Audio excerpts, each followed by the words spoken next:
Hey, everybody, welcome. I love this time where I get to hang out with each one of you, where we get to talk about virtual assistants. We get to talk about how to launch, grow, and start your own at-home business. And every single Tuesday, if you don't already know, we go live right here on YouTube. We also cast it to our Facebook page and our Virtual Assistant Savvies group. So let me know in the comments actually where you're joining me from. I think that'll be interesting if you guys join us inside of our Facebook community on the Facebook page, or if you're generally over in YouTube. I'd love to hear in the comments where you join us most often. And yeah, today we're going to be talking about 5 steps to starting a virtual assistant business. So I know that every time that we go live, we always have a mix of people, right? We have some of you who this is maybe the first time that you've heard about virtual assistants, or maybe you've recently heard about virtual assistants and you're thinking, oh man, maybe this could be the way that I start making money from home. For some of you, you've already got your foot in the door. You've started creating your packages or your pricing. Maybe you've even started marketing. There's some of you who have even gotten your very first client, which celebrate. We always love celebrating those of you who have gotten your first client, because for many of you, it's that first client hump we always talk about, which makes you realize, oh my gosh, this is actually possible. Like, I can really do this. And that aha moment that it's like, this is real. I can make real money with the skills I already have working from home. That aha moment is like so amazing. And then there's some of you guys who are scaling, like you have multiple clients and you're looking now into topics like, how do I raise my rates? How do I specialize my services? So I love that we get all sorts of people joining us for these live streams. And so today we're going to be talking about more the beginning steps, right? And so if you are more experienced, please chime in. Like, I want this to be just like people helped you along your journey. I would love for you guys in the comments to post below if there's something that was helpful as you were starting to help other people out, because we are all about community over competition here at the Virtual Savvy. So let's do this first. We have a big announcement that I wanted to take a moment to share with you. So if you haven't already heard, today we just launched a giveaway.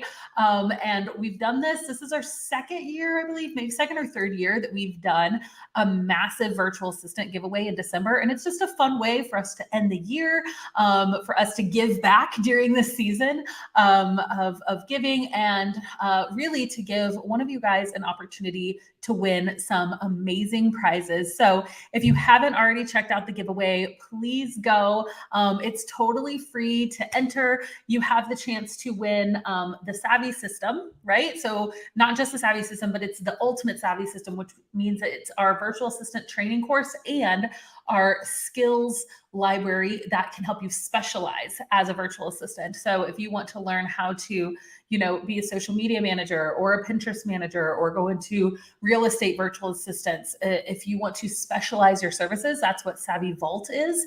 And we combine both of those in the ultimate Savvy system. So that is what we're giving away, as well as our VA toolkit, which is all the contracts you need to start your business, $100 in merchandise. So you can use that to purchase anything from our merch store. So that could be t-shirts, that could be mugs, printables, whatever. So $100 in gift card cash over there. And then of course a $25 Starbucks gift card, because, well, Starbucks, right? We all need our coffee, our caffeine to keep us going. So make sure that you go, that you enter to win. And just a heads up, after you enter to win, there are opportunities for you to get more entries. And in the past 2 years, the people who have, it's totally random who wins. Like we use an app called King Sumo to like run the giveaway. However, it just so happened that the last 2 years, people who have won were people that had multiple entries. And how you get multiple entries is after you sign up, they'll just be things like, hey, follow us on YouTube, right? Like, or subscribe to us on YouTube, or watch this video, or share about it in whatever capacity. And so just know that doing that does increase your chances of winning. Okay, cool. Let's go ahead and jump in. We're going to be talking about 5 steps to starting a virtual assistant business. And I'm really, really excited to get started. So we're just going to go ahead and jump right in. So step Number one, if you're looking to start your own virtual assistant business, is to know your why. And this is why I think this is so important. How many of you know your why? Like, why are you even doing this? Like, why, if you haven't started a virtual assistant business, why are you considering it? For many of us, that why has much more to do with just money, right? And we're going to talk about money. Don't worry, because it is important. The goals that you have, we do want you to make money, but like, why? The money, what's behind the money, right? Is it that you want to get out of debt? Is it that you want to be able to quit your 9 to 5? Do you want to, you know, have that flexibility to be able to spend time with your kids? So what we like to say is your why should look like a flip the switch goal. Okay. And so let me tell you what that is. A flip the switch goal is this idea that you're not just setting a goal, like a why that's just out there floating. Like, I want to spend more time with my children, right? Like, that's a great why, but how do you actually know when it happens? Like, I love goals that, and I love for your why to be something that, like, when you're sitting in it, you're like, oh my gosh, it happened, right? So a goal like, I want to get out of debt, right? So once you pay you send that check in to your very last student loan payment, it's like, oh, it happened, right? Flip the switch, like, you know, it happened. It's not like a vague why. It is this, oh my gosh, I did it, right? Same with, you know, I want to quit my 9 to 5. I think that that's a really great one, because you turn in that resignation. Guess what? Like, it happened. Like, your very last day at work, when you walk out of those doors, then it's like, oh my gosh, it happened. You know, like, flip the switch. My why became a reality. So I would love to hear from you guys. What is your why? What is your driving force? For me, I wanted to make income while I was at home with my kids. When I started my business, I was pregnant with my second child, and I was nannying. I absolutely hated nannying. Like, it just didn't fulfill me.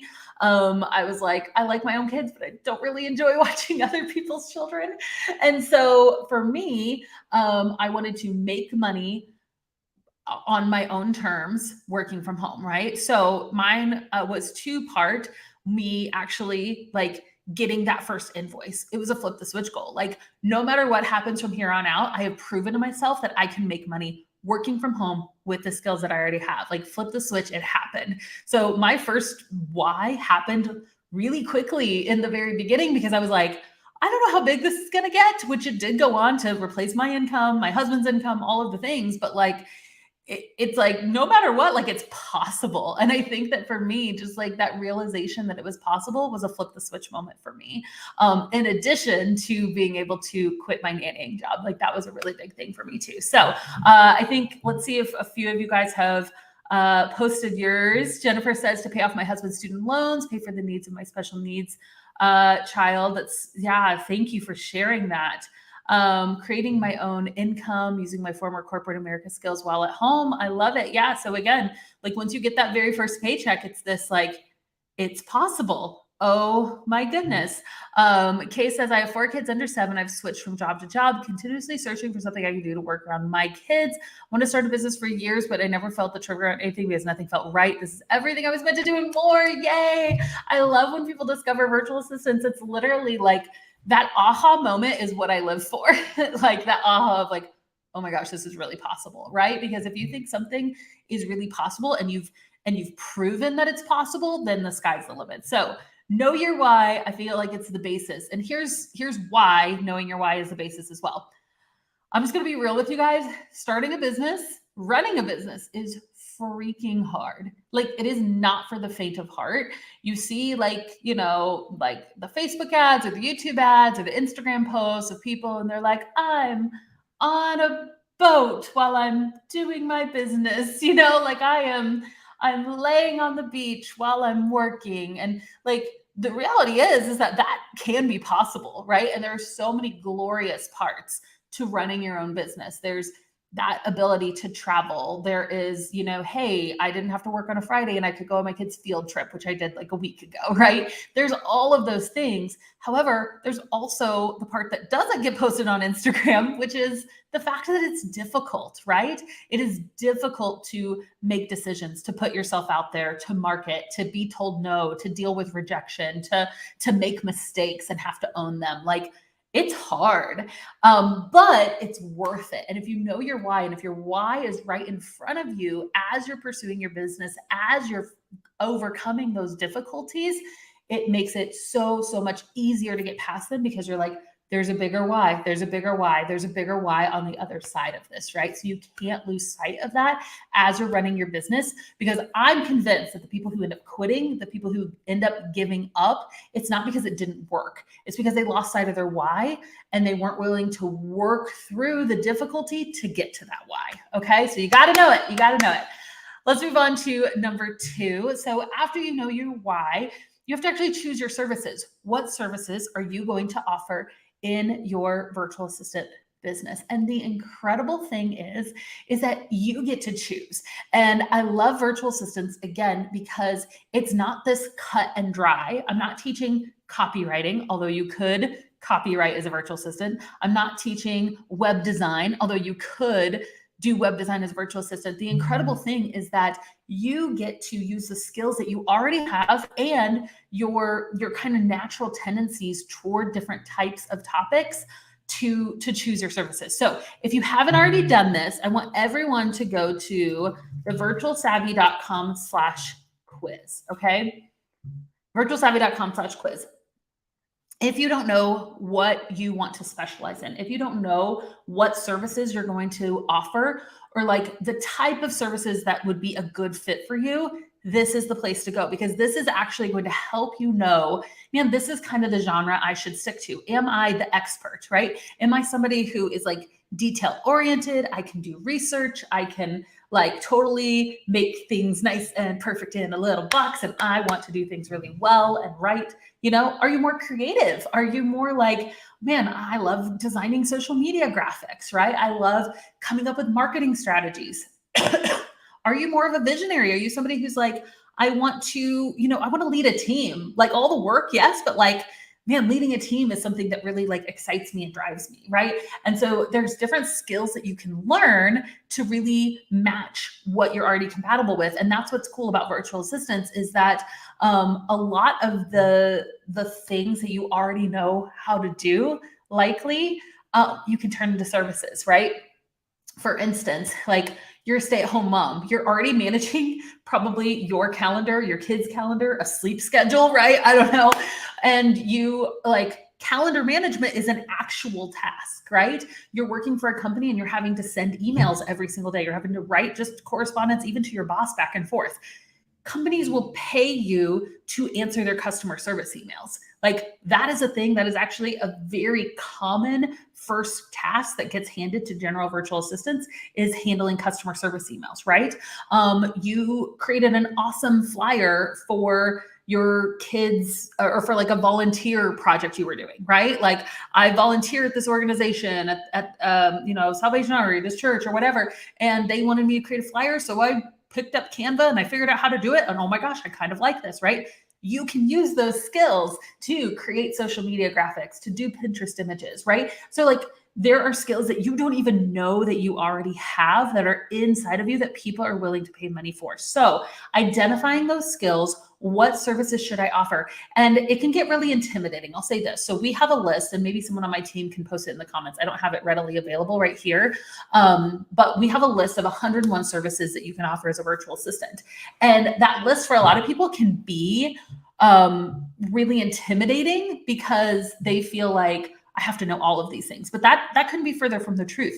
Most virtual assistants really just narrow in and learn a few things really well, right? So like, if you like answering customer service emails, then just be the best freaking customer service email person that you can be.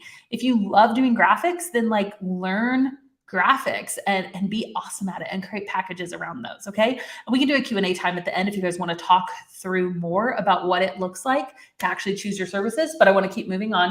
So we have time for that Q&A at the end. All right, so step number 1 was to know your why. Step number 2 was to choose your services. Step number 3 is to choose your rate and packages.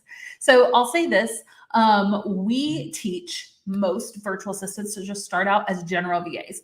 We actually teach not to specialize in the very beginning, unless if you've taken the quiz, you're already like, oh my gosh, I know I want to be a social media manager. Done. This is what I want to do. But if you're still like, I don't know what I like yet, that's okay. Start off as a general virtual assistant. Most general VAs charge anywhere from $20 to $30 an hour beginning, right? So if you think about, hey, my rates are $30 an hour, I could have a 10, 20, and 40 hour per month package. So my 10-hour package at $30 an hour is $300 a month reoccurring. Bam, you have your packages, right? We don't have to make this as difficult as it might seem. It's really start with that. Start with just doing an hourly rate times how many hours these business owners can purchase, and have that just as a reoccurring invoice. And then later down the line, if you want to specialize and you want to create an Instagram management package, or you want to create a Facebook ads package, that's fine. You can add that, or you could switch over. One of our sayings here at the Virtual Savvy is go, set, ready, right? Is like, a lot of times we feel like it's ready, set, go, but we spend so much time in the ready, set, where it's like, okay, I'm ready. I'm mentally ready to do this. The reality is most of us as business owners, we're never going to feel ready. Sometimes you just have to go. Action over perfection. You just got to do the thing. And as you're doing it, you realize, okay, I got everything set up, and now I'm ready. Like this idea of do it scared, which is something that Ruth Sukup says. I think she has like the Do It Scared podcast. And I love that mentality, is that you do have to sometimes value action over perfection. You have to do it scared, and you have to come up with a draft 1. So come up with a draft 1 of your rate and your services and your packages, knowing that it can change down the line, right? Let me share my screen with you real quick. It's going to look a little funky because of the way I set it up, but this is something that we give to our virtual assistants who are in our Savvy System program. That is our training program for virtual assistants. It's a lifetime access course that you get that leads you step by step on how to launch, grow, and scale your business. So this is a portfolio that we give them in Canva that they can edit. So I want to go down and I want to show you what the services and the packages look like. So a lot of times what you can do is you can just list your services, right? It could, like we gave an example of inbox management here. I don't know if you can, let me increase the size of this. Okay, so if you have your services, you can list out, I do inbox management, I do social media graphics, I do, right? You can go and you can list your services. Excuse me. We have a portfolio section, hold on. And then I'm gonna go down to pricing. And then what we would have you do in your pricing section, right, is to do 3 packages is always a good idea, right? And so, like I said, this could be like a $300, a $600, and a $1,200 per month. And that $300 per month, what does it include? It includes 10 hours of virtual assistant services, any of the services listed above, right, in that pricing category. So this is what generally we encourage our packages to look like, is to have 3 tiers. And in the beginning, just to set it up by hours, right? It doesn't have to be difficult. Again, I think a 10, 20, and a 40-hour per month package is a really, really good idea. That means your highest package, you'd be working for business owners 10 hours a week, which is a really great package. And then you can increase that over time, right? So maybe you realize, I don't like doing the 10 hours a month because that's only 2.5 hours a week, and that doesn't feel like enough. So eventually you could change it, and your lowest package could be the $20 an hour. Totally fine. Let me go back. It's going to get a little funky. Sorry. Okay. So choose your rate and your packages. I'm going to jump over to the comments because I want to make sure if you guys had questions. Okay, good. Everybody liking? Say keep going, Abby, if we're good. Okay. So that is choose your rate and packages. So far we've covered know your why, choose your rate and packages, or choose your services, and choose your rate and packages. Let's go for number 4, is to know your goals. This is the time, guys. This is the time to be goal setting. We are end of the year. It is like, I love January. I hate snow and cold, but I love the idea of just a fresh start, fresh year, new goals, like I just love it. And I love reflecting on what has been accomplished in the past year. And I think that it needs to be a very important thing. It's not just setting goals for the future. Even if you didn't completely do what you set out to do last year, take some time to celebrate, right? Take some time to celebrate what was actually accomplished last year so that you can just be proud of yourself a second, because you need that, knowing that you can accomplish good things. Even if it was a hard year, you can accomplish hard things, which will equip you for the future. So what are your goals? And I would love to hear in the comments, do you guys have an income goal for next year? Do you have a flip the switch goal for next year? By this time this year, I want to be making this much in my business. I want to hire my first subcontractor. I want to move and specialize into a high-end service. I want to, quit my 9 to 5. Like, what is your big goal for 2023? Because we're here. We're like, it's like around the corner, you guys. It's happening. We are about a month away from that brand new year. So let's go ahead and set some goals. I actually have something free for you guys. If you go to thevirtualsavvy.com/goals, I've got a free planning worksheet. And again, this is the exact same worksheet. That's one of the assignments that our Savvy System students use. And so I would love for you to use this. It can be a fillable worksheet or you can print it out.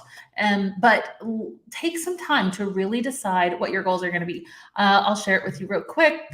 This is what the sheet looks like.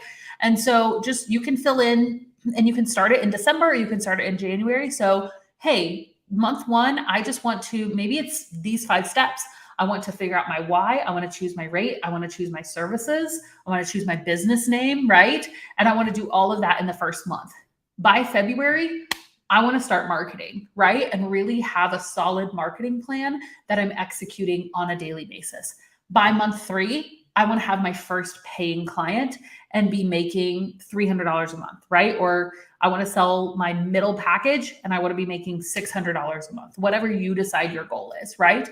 Okay, I'd love to sign another client by month 4 and be making $1,200. I want to be signing maybe at this point 2 more clients by month 5 and be making $2,400, right? So you get to go through and decide. At that point, I think I'll be at capacity. So month 6, I want to hire my first subcontractor. You get to choose your goals. I'm just giving you examples. And that's what's so awesome about this, is that your journey doesn't have to be anybody else's journey. We have students who are, very successful very quickly. Sorry, there's a fire truck outside. Hopefully you can't hear it. We have students who come in and replace their income in 30 days. We have students who reach 10K months in 6 months. We have students that it takes 2 years to get to those goals. We have students who start and then decide, like, I want to keep working my 9 to 5, but now I have $500 a month in extra income and I'm happy. Like, at the end of the day, success is you reaching your why. That's what I care about. The number doesn't matter. Your journey compared to somebody else's journey doesn't matter. Do you feel fulfilled and are you proud of what you've accomplished? That's what matters. Okay. So that's what we're going to talk about when it comes to goal setting. Your goals don't have to look like anybody else's, but I would love to hear, do some of you guys have some ideas, some goals of things that you would like to see happen in 2023? One of our users says, I would like to leave my 9 to 5. Ooh, focus on having another baby. Come on. Yes, please. I love those savvy babies. Did you guys know in our merch store, I'm pretty sure we added a onesie. You should go look. It's so cute because we were like, we got to brand our savvy babies. Oh my gosh. If you go to the Virtual Savvy, there's a store section and you can check it out. Okay. My goal for 2023 is to be making 10K a month. Yes. Come on. I love it. And again, I love the financial goals, but make sure that you have like a why. Like, what are you going to do with that money, right? Like, are you going to quit your job? Are you going to start saving for retirement? Are you going to go on freaking amazing vacations? Like, what does that mean to you? I want to hear that too. Okay. Let's keep going. So we have talked about knowing your why, choosing your services, choosing your rates and packages, knowing your goals. And here's that goal worksheet again, if you didn't already snag it. And then lastly, start marketing. And again, action over perfection, go set ready. Most of us get to this point and that's where we're like, oh crud, like now I have to tell people about my business. And I think that we get really scared. Like we hear the term launch my business. I'm ready to launch. It's like, what does launch mean? Launch can mean something huge. Like, sure, you could rent out a building and throw a big party or something if you wanted to. But the reality is launch for most of us is I'm just ready to tell people about my business. And the best place to start is just by telling your friends and family. If you go to, I'm giving you guys a bunch of resources today, but if you go to the virtualsavvy.com/swag, you go to virtualsavvy.com/swag, we have something called like the personal outreach template. And it's this idea that, man, the people who, like, one of the things I love about virtual assistants is that you don't have to sell to your friends and family, right? Like anybody else say an amen to that. Like I don't have to sell leggings. I don't have to talk to a friend and every time I talk to them, feel like I need to sell them the thing that I'm selling. Like I'm not a huge fan of MLM because I just don't like selling to friends and family. However, if you think about it this way, you probably know one small business owner, right? You probably know somebody who owns, you know, a mom and pop shop or is owns a, you know, like a local bakery or food prep service, or you know someone who's a real estate agent, or you know somebody who has an MLM that's doing really well, right? Like you probably know somebody who is a small business owner. Yes? Let me know in the comments if you know one person. So the cool thing is just like you know one person that owns a small business, almost everyone you know knows one person who owns a small business. So literally just by telling your friends and family, hey, I'm doing this cool thing. Like, let me know if you know of a small business owner who might be interested in these type of services. Just by letting people know what you're doing and not keeping it a secret, not keeping it to yourself, just by letting people know what you're doing, you're opening yourself up to those conversations happening. Okay. So there are so many people who have used our template that we have right here, the personal outreach template. It's one of the many options that we have on that page to go out and get their very first paying client, you guys. So yes, it's scary. Yes, we're talking about being bold here, but it's so worth it if it helps you accomplish your why, right? Your why isn't going to happen without having to do scary things.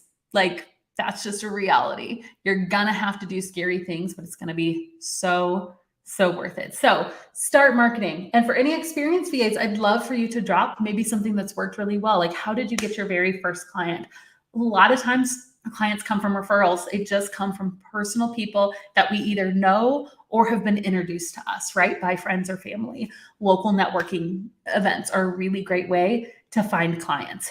Conferences. There's so many ways. In fact, I could do an entire live stream just on ways to find clients, but I actually have a free 90-minute webinar. So if you haven't already watched our BBO webinar, check it out.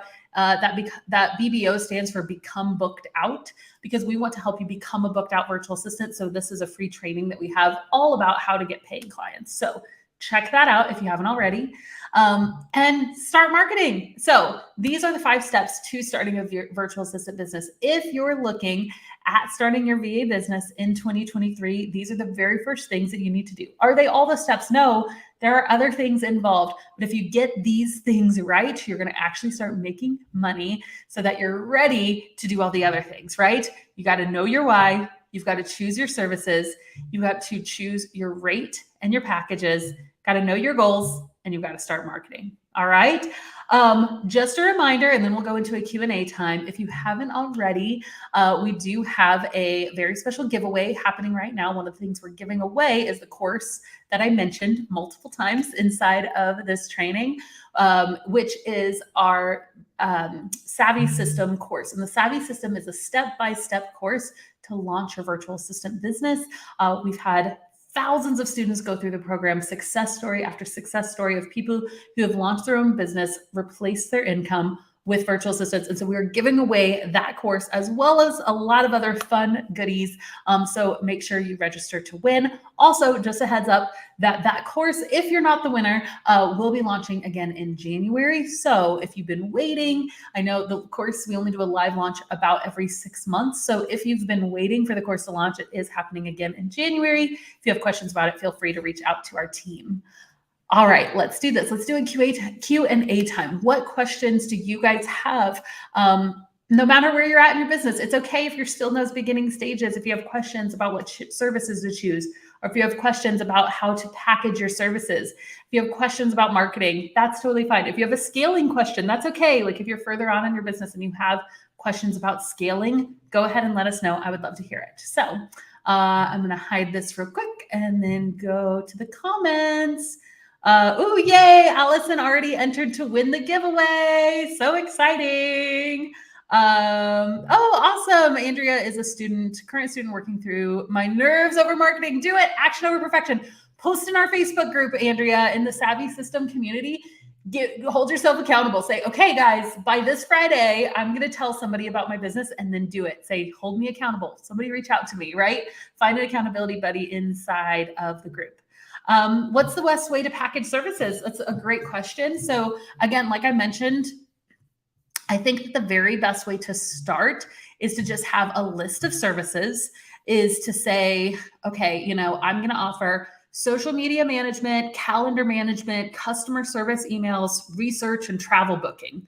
Okay, these are my 5 services. So you choose your services and then you put them into packages. So this would be potentially $300, $600, and $1,200 a month, right? And that would be a 30-hour, a 20-hour, and a 40-hour package per month, okay? And then that way your client will say, okay, I want the 20-hour package per month. That means that you've just signed a $600 a month client that you need to work 5 hours a week for, getting paid $30 an hour. I'm doing the math right? Math is not my strong suit. So, but that's how it's done. And so then you would send them an invoice. There are tons of different invoicing software out there, you guys.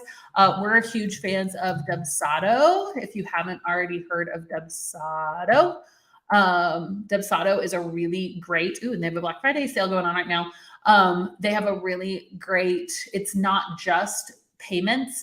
It also builds in a contract. It builds in invoices, proposal, reoccurring, all of that. If you're not ready for a whole customer management system, we're also really big fans of Wave Apps. Wave Apps is right here. Wave Accounting. And it's really just the money part. So it is a really great place to, again, send invoices. You can set up reoccurring invoices. So again, if you have a client that signs that $600 a month package, then create an invoice in Wave. And what's awesome is that you can say, all right, this invoice is, I'm sending it on the 29th. It's due by the 10th. Once you pay, that's when we'll start services, and I will bill you every month on the 10th or whatever it is, right? And the system will automatically send that invoice. And if they don't pay it, they'll send it again, right? Like you can set it up to do all of that. So, and then there's also like cash flow tracking and all those things. So Dubsado is great. Wave is great. There's a ton of really great resources out there that can actually help you with doing this. So you're not just, sending like a paper invoice and asking for a check. Please don't do that. There's so much easier ways. There's so many easier ways. So great question. Let's see.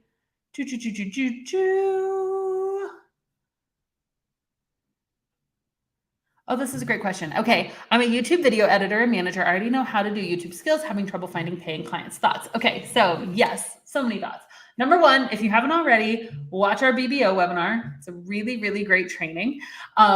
And I'll say this too. So when you already have a specialized skill like you do, I think that a really great way to find clients is to go where your clients are hanging out, right? And so have you joined YouTube Facebook groups? Have you looked up YouTube conferences, right? Like the people who are YouTubers, are you going to the places where they're hanging out and showing value, right? Like go and just share helpful tips about YouTube editing. Go and become a resource. Like if they ask a question, which that happens all the time in Facebook groups, show a ton of value.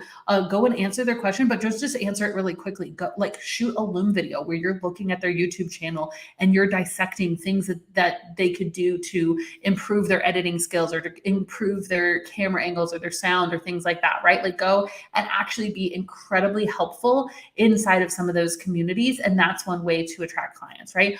There's so many different ways.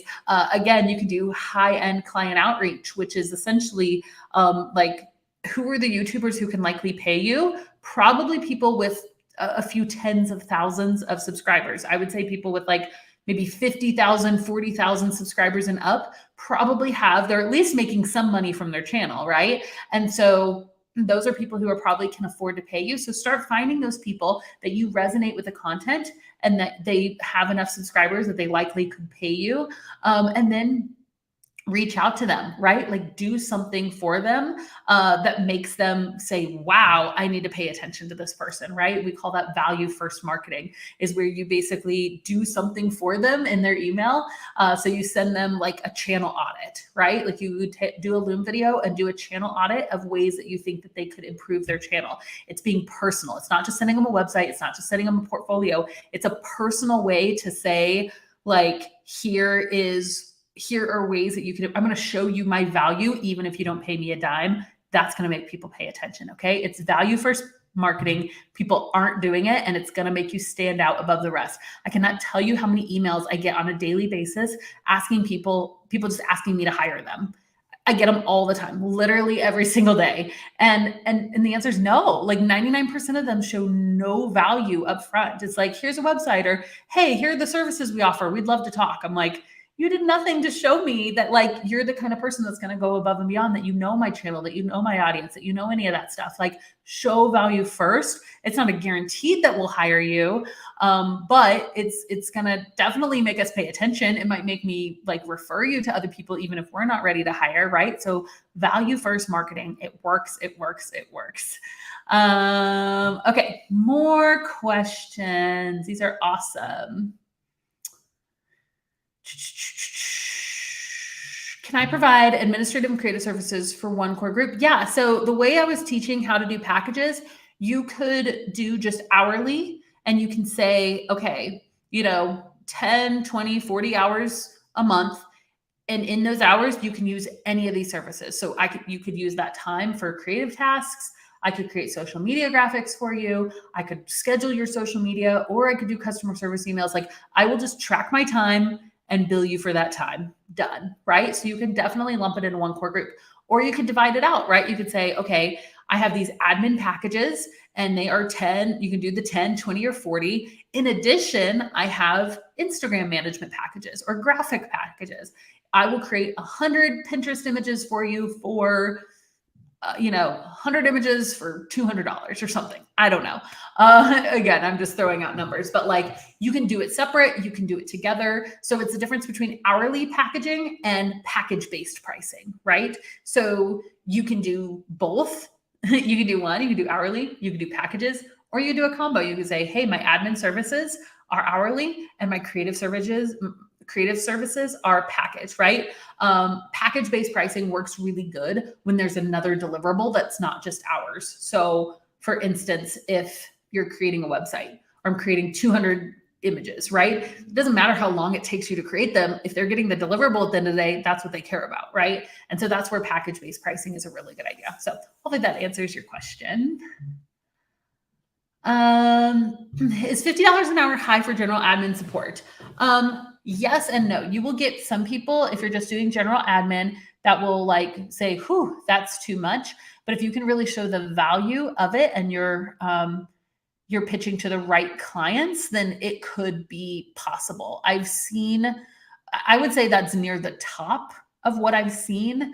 I've definitely seen $40, $45 an hour. If you're wanting to get those type of rates for more like administrative services, you might want to look into things like project management, online business management, like becoming a project manager, an online business manager, a DOO, a director of operations, right? Like, if you want those higher rate services, because then you can go and start charging even more than $50 an hour for tasks that would be classified under admin, right? So just something to explore. And one of the things that we talk about a lot is doing incremental pricing. So if you feel like, man, I really want my rate to be $50 an hour, but you don't have any clients yet, I would potentially start at like $35 or $40 an hour get your first paying client at that, get your second paying client. If you get your first one at 35, get your second one at 40, your third one get at 45, your last one get at 50, right? And then work with those clients for 6 months and then slowly start to increase the rate, the quote that you gave your first people. So just an idea. That's called our incremental pricing recipe. And it's one way to kind of get to the rate that you want to be doing. Oh, I started all of this 2 days ago. I've already told the world. I love it. Hey, I'm telling you, the people who have the most success inside of our programs are the ones who just shout it from the rooftop. So good. Oh, okay, good question. A client asked me to create a marketing funnel to create ebooks, merch, courses, events. It's not included in my package originally. Can you give me advice? So we call that scope creep. That's something when a client asks you to do something that is outside what is outlined in your contract. And so the right way to go about this is, you get to choose, you're the business owner. I would, if it's outlined in your contract, the type of work that you would be doing, you could say yes, and just bill them the same amount, but work it into your contract, have them sign a new contract. You could say yes, but charge them more. And again, work it into your contract. Or if you're not comfortable doing that, you don't want to do it, you can say no. So there's really 3 paths for you to go, and you get to choose because you're the business owner. But what I would not advise doing is just saying yes and just doing it for the exact same rate and not building into your contract. That's scope creep, and we don't want to do that. Okay. Great questions. This is so fun. I love doing Q&As. Will this live session be available for replay? Yes. So these replays, if you guys go to, let me write it down here. If you go to youtube.com/Abby Ashley, if you go to youtube.com/Abby Ashley, you'll see this live stream and every other live stream we've ever done and hundreds of YouTube videos. So you may get a little lost because it's a lot, but we put new content out pretty much every single week over on YouTube, including these live streams. So this, as well as all the other live streams that we've done, will be available over there. Good question. All right, what else do we have, you guys? This is awesome. I love answering these questions.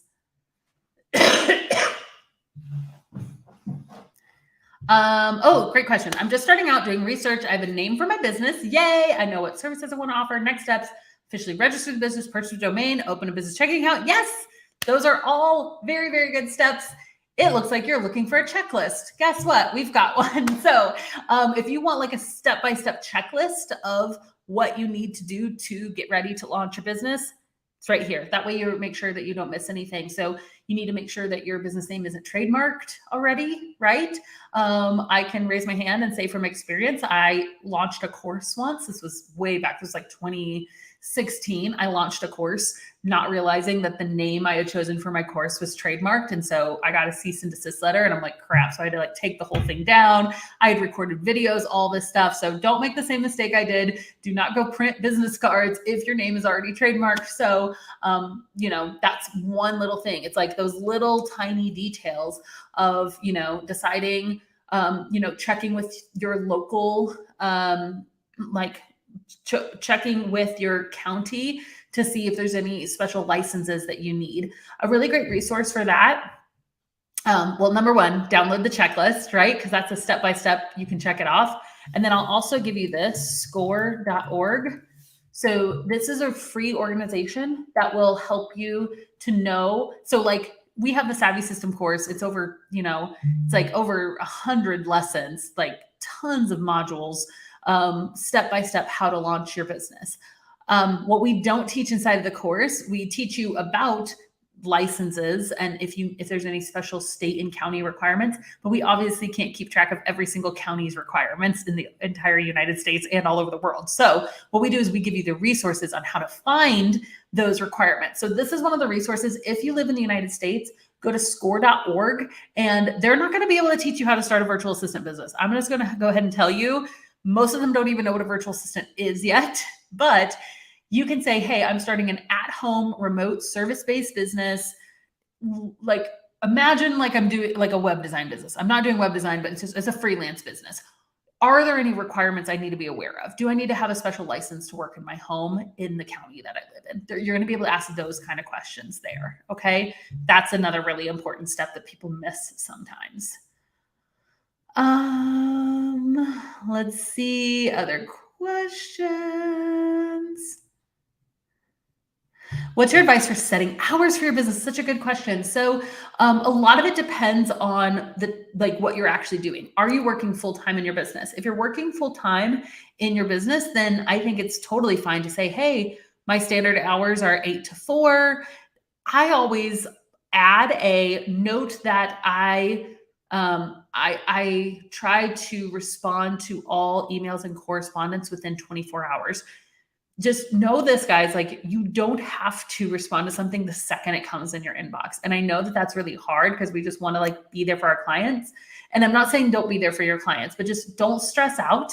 Like if a client sends you something at 2 and then by 5, they're like, why didn't you respond? Like you are not their employee. You do not have to work those hours for them, right? Like as an independent contractor, you get to set your rate and you get to set your working hours. So you can voice that. You can say my standard hours are between 8 and 4. As a general rule, I respond to all emails within 24 hours. That's I really like having that communication. That way it's not just like this urgency. I need you to respond to me right away because you're an independent contractor, not an employee. You do not have to do that for them. I want to make that very, very clear. So you cannot say that at all. You could not list your hours. Like if you're working a 9 to 5 and you're like, okay, let me list my working hours. It's from 9 p.m. to 2 a.m. every day. Like that's reality. Maybe don't list that on your website, right? Like just list the, hey, I'm an independent contractor. I work various hours throughout the week. The best way to get in touch with me is via email, or I've set up the Slack channel. Note that I try to respond to all correspondence within 24 hours. Boom, right? Like that would be my suggestion. So if you're full-time or if you are going to have set hours, feel free to share them, but you don't have to. Let's see. Someone else saying that they're looking for where to find clients. Again, thevirtualsavvy.com/BBO. It's a really great webinar that's going to help you with that. Oh, I love this. This was in reference to like the scope of work. I add an additional work out of scope statement in each contract. This states a timeline to request this work in writing, how I price them, and how I add the cost to their current monthly invoice. I love that. Yeah, you definitely want to document it. You want it in your contract, what type of work you're doing that's out of scope. So very, very good question. I love it. Oh, I love this. A friend of mine says at the bottom of her emails, I work flexibly. So whilst it suits me to email now, I do not expect a response or action outside of your own working hours. So good. Yes, here we go. Another one. I add a disclaimer in the client welcome packet that states my standard hours are XYZ. I have set hours for working on a particular task. I'll respond to emails within 24 hours. So good. Yes. Look at us setting boundaries. I love it. All right, guys. I'm going to go ahead and jump off. I have another meeting to get out at 1 o'clock. But I just wanted to thank you guys all for joining me. We had a great turnout today. And don't forget, giveaway. We're giving away so much free stuff. So exciting after you all spent so much money on Black Friday, Cyber Monday. Ooh, I'd love to know in the comments what your best purchase was, like what you were most excited for. Probably Savvy Vault. I know. No, I'm just kidding. What's the purchase you were most excited about that you purchased this last weekend? And then go and get something for free, which is signing up for the giveaway. All right. Thank you guys so much again. I hope you have an awesome rest of the day, and I'll catch you next week. Bye.